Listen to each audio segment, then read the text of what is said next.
Dédié Brondin, courtier en prêt immobilier à Montigny-le-Bretonneux. Je vous rappelle ici les différents coûts à prévoir lorsque vous faites un achat immobilier.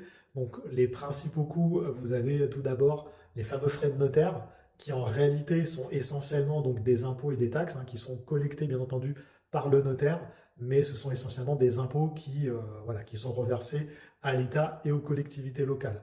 Vous avez ensuite ce qu'on appelle les frais de garantie. Donc les frais de garantie, c'est ce qui va permettre à la banque d'être remboursée, donc quoi qu'il arrive. Et ces frais de garantie, ça représente à peu près entre 1 et 1,5% du montant du prêt que vous allez faire.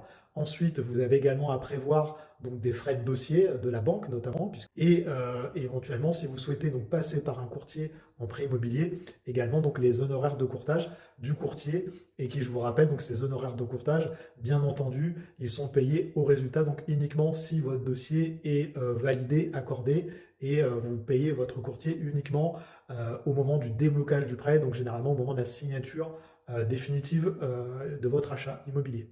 Donc tous ces frais, ça représente à peu près 10%. On parle des fameux 10% d'apport, et ben ça représente cela, l'ensemble de ces frais, à peu près 10% du montant du bien que vous achetez.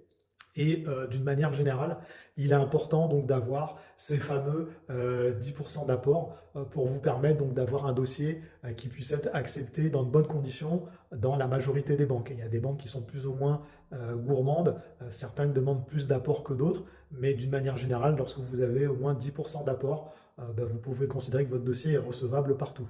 N'hésitez pas à me contacter si vous souhaitez une étude personnalisée par rapport à votre projet immobilier. À bientôt.